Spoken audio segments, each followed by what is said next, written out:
In this next example, we're still thinking about our dot plots, but instead of interpreting results here, we're going to be asked to generate a frequency and relative frequency distribution, fill in that table, and then we're going to be asked to construct a dot plot.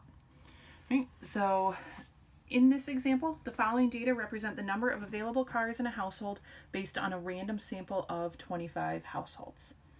Okay, so first we're going to use this information to fill in our frequency distribution in this table. Okay, so 0, 1, 2, 3.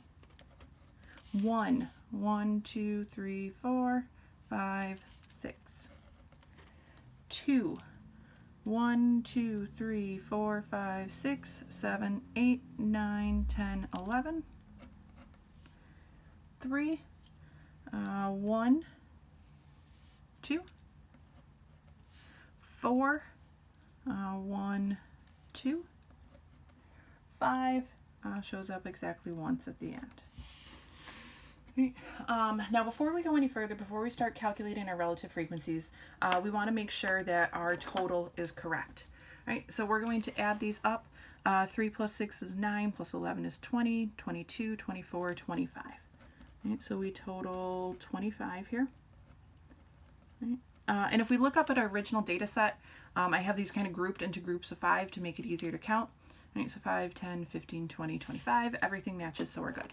Again, I strongly recommend doing that before you go on to the next step in your problems when you're creating your frequency and relative frequency distributions.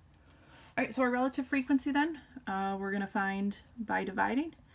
Again, we're taking our frequency divided by the total. So 3 divided by 25 gives us 0.12. No rounding needed here. 6 divided by 25 is going to give us 0.24. 11 divided by 25 is 0.44. 2 divided by 25, 0.08. 2 divided by 25, 0.08. 1 divided by 25, 0.04. Again, if we add these all up, they add up exactly to 1, or if we think about them as percents, 12%, 24%, so on and so forth, they add up to 100%. All right, now we're asked to construct a dot plot to show the number of cars per household. All right, so 0, we have 3, so we're going to put 1, 2, 3.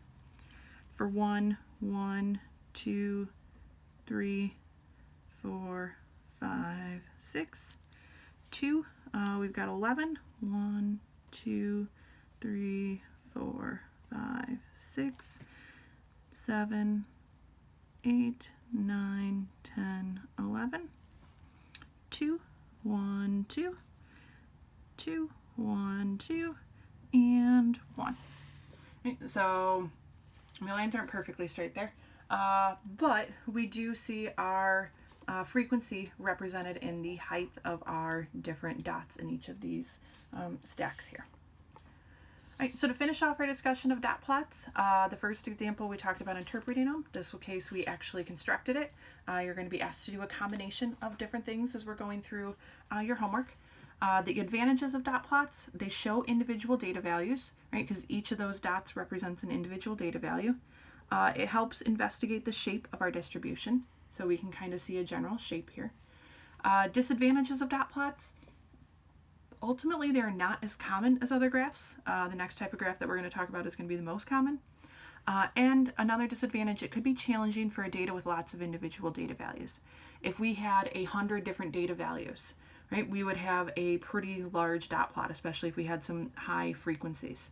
Right? So dot plots are especially good for smaller data sets where we want to see our individual data values, but they're not as common, and especially if we have large data sets.